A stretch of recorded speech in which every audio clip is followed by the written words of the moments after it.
Hi കൂട്ടുകാരെ, പുതിയൊരു വീഡിയോയിലേക്ക് എല്ലാവർക്കും സ്വാഗതം. അങ്ങനെ മത്സരത്തിൻ്റെ ഫസ്റ്റ് ഘട്ടം തുടങ്ങുകയാണ് കേട്ടോ. ഫസ്റ്റ് ഘട്ടം കഴിഞ്ഞിരിക്കുകയാണ്. 4 പേര് മത്സരിച്ചത് 2 പേർക്കുള്ള ആ പോയിന്റ് പറയാൻ കേട്ടോ. 4 പേരുടെയും പോയിന്റ് പറയുന്നുണ്ട്. അതിൽ ആദ്യം ആ ഒരു മല്ലിക എന്ന് പറയുന്നവരുടെ പോയിന്റ് പറയുന്നത് 4 ആണെന്ന്. അപ്പോൾ അവർക്ക് മനസ്സിലായി അവർ തോറ്റെന്ന്. പിന്നീട് സുസ്മിതയുടെ 5 എന്ന്. എന്നാൽ അത് ജഗദീപിന് കേട്ട് വിശ്വസിക്കാനാവുന്നില്ല. എന്താ അപ്പം ഈ പറയുന്നത്, 5 സുസ്മിതക്ക, ഇതിനെന്തിനിപ്പോൾ എല്ലാവരും ഇത്ര കയ്യടിക്കുന്നത് എന്നൊക്കെ ജഗദീപിൻ്റെ തമാശകൾ പറഞ്ഞും കൊണ്ടിരിക്കുന്നുണ്ട് കേട്ടോ.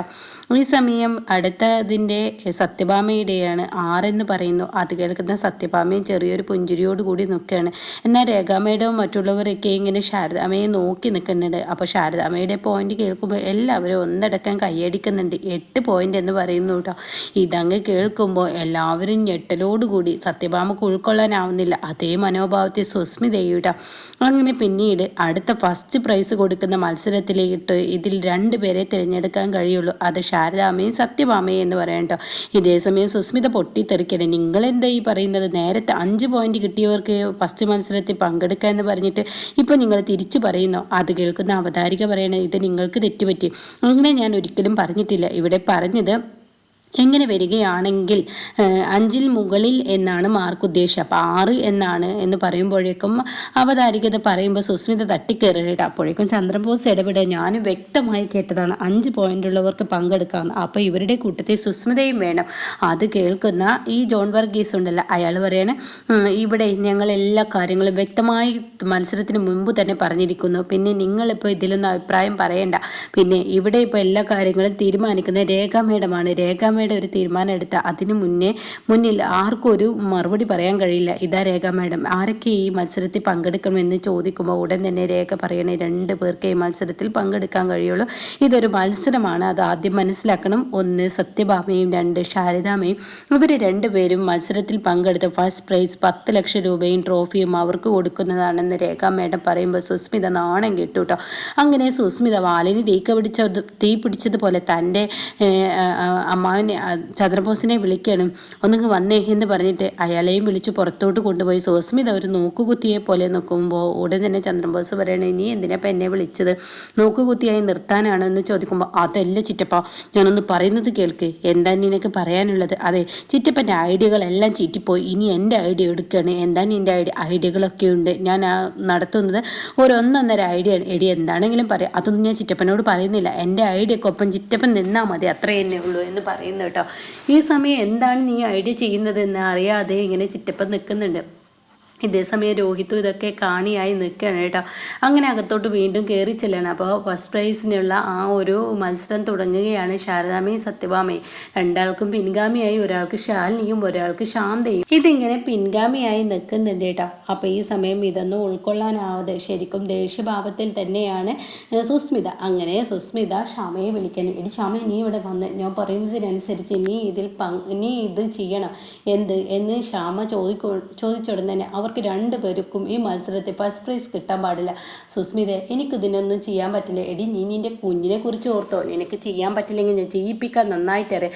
നിൻ്റെ കുഞ്ഞ് അവിടെ ഉണ്ടെന്ന് നീ ഓർത്തോ എന്ന് പറയുമ്പോൾ, നിങ്ങൾ എന്തിനാ എന്നെ മനഃപൂർവ്വം ഇങ്ങനെ വേദനിപ്പിക്കുന്നത്? വേദനിപ്പിച്ചു കൊടുത്തിട്ട് വേദനിപ്പിക്കരുതെന്ന് വീണ്ടും ആവശ്യപ്പെടുമ്പോൾ ഉടൻ തന്നെ സുസ്മിത പറയണേ, എടി നിൻ്റെ കുഞ്ഞിൻ്റെ കാര്യത്തിൽ നിനക്ക് ശ്രദ്ധയുണ്ടെങ്കിൽ ഈ 2 ബോട്ടിലുകൾ നീ ആരും കാണാതെ എൻ്റെ കൈകളിൽ നിന്ന് വാങ്ങി ഇത് വാങ്ങുന്നെന്ന് ആർക്കും തോന്നരുത്.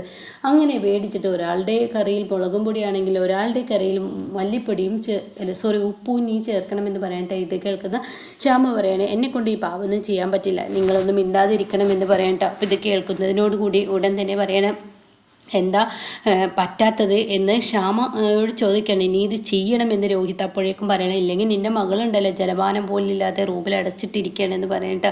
ഇത് കേൾക്കുന്ന ശ്യാമ ആകെ മനസ്സുകൊണ്ട് ആകെ ടെൻഷനായി പോവാണ്. ഇതേ സമയം മത്സരം തുടങ്ങിയിരിക്കുകയാണ്. തനി നാടൻ രീതിയിലുള്ള ഭക്ഷണം ഉണ്ടാക്കാൻ 2 പേരോട് ആവശ്യപ്പെടുകയാണ്. ശാരദാമ്മ ഇഡ്ഡലിയും സാമ്പാറും ഉണ്ടാക്കാൻ ഒരുക്കുന്നു. എന്നാൽ സത്യഭാമയെ തേങ്ങയൊക്കെ ചെത്തി എന്തോ ചെയ്യാൻ ഒരുങ്ങുന്നുണ്ട് കേട്ടോ.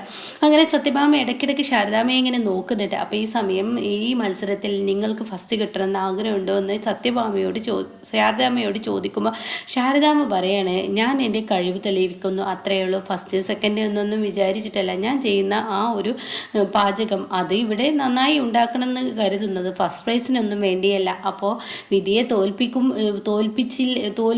എന്നൊരു പേടിയുണ്ട്. വിധിയെ തോൽപ്പിക്കുവാനല്ല ഞാൻ ഈ മത്സരത്തിൽ നിൽക്കുന്നതെന്ന് പറയുന്നു കേട്ടോ. എന്നാൽ ഈ സമയം സത്യഭാമയോട് ഇത് ചോദിക്കുമ്പോൾ സത്യഭാമ ശാരദാമ്മ ഇങ്ങനെ തുറിച്ച് നോക്കിക്കൊണ്ട് സത്യഭാമ പറയാണ്, വിധിയെ തോൽപ്പിച്ചു എന്ന് പറഞ്ഞിട്ട് ഈ മത്സരത്തിൽ നിന്നും പങ്കെടുക്കാതിരിക്കാനൊന്നും എനിക്ക് പറ്റില്ല. ഈ മത്സരത്തെ ഫസ്റ്റ് നേടണമെന്ന് എൻ്റെ ആവശ്യമാണ്, എനിക്ക് ഈ പണം അത്യാവശ്യമാണെന്നും പറയുന്നുണ്ട് കേട്ടോ. അങ്ങനെ ഈ സമയം ഈ വാക്കുകളൊക്കെ അങ്ങ് കേൾക്കുമ്പോൾ വല്ലാതെ അങ്ങ് എന്താ പറയേണ്ടതെന്നറിയാതെ അവിടെ സുസ്മിത നിൽക്കുന്നുണ്ട് കേട്ടോ. അപ്പോൾ ശാരദാമ്മക്ക് അപ്പോഴും ചെറിയൊരു പുഞ്ചിരിയാണ്, വലിയൊരു സന്തോഷം തന്നെ ശാരദാമ്മക്ക് വരികയാണ്.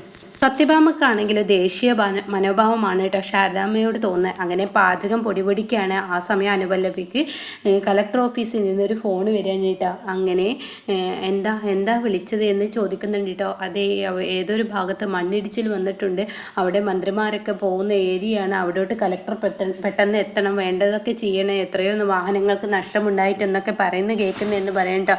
ഇതേ സമയം അനു പെട്ടെന്ന് ഫോൺ വെക്കാണ്. പിന്നീട് അനു ശാലിനിയുടെ അരികിലോട്ട് പോവാണ്. അപ്പോൾ സത്യഭാമ ഇങ്ങനെ ശ്രദ്ധിക്കുന്നുണ്ട്. ശാലിനിയോട് പറയാണ്, മാഡത്തിൻ്റെ ഓഫീസ് ടൈമാണ്, ഈ സമയത്ത് മാഡം ഇവിടെ ഈ മത്സരത്തിന് പങ്കെടുത്തു എന്നൊക്കെ പറഞ്ഞ് പലവരും പ്രശ്നമുണ്ടാക്കും, അതിനുള്ള ആളുകളും ഇവിടെ ഉണ്ടല്ലോ, മാഡത്തിന് ഒരു കോട്ടം സംഭവിച്ചു കഴിഞ്ഞാൽ തീർച്ചയായും അത് പ്രശ്നമാണ്. അത് കേട്ട ഉടനെ ശാലിനി പറയുന്നത്, അത് ശരിയാണ്, തീർച്ചയായും പ്രശ്നം തന്നെയാണ്, എനിക്കൊരു കോട്ടം സംഭവിക്കുന്നത് ശരിയല്ല, അതുകൊണ്ട് അമ്മേ ഞാനിവിടെ നിൽക്കുന്നില്ല, ഞാനിനി പോട്ടെ, കളക്ടർ ഓഫീസിൽ ഒത്തിരി പണിയുണ്ട്, പലയുടെ ഇടക്കാണ് ഞാൻ അമ്മയെ സഹായിക്കാനും ഈ മത്സരത്തിൽ പങ്കെടുക്കാനൊക്കെ വന്നതെന്ന് പറയുമ്പോൾ ശാരദാമ്മ പറയണേ, എന്നെ കൊണ്ട് ഇത് ചെയ്യാൻ കഴിയും മോളെ, നീ പോയിക്കോ, ഞാൻ ചെയ്തോളാം എന്ന് പറയുന്നുണ്ട് കേട്ടോ.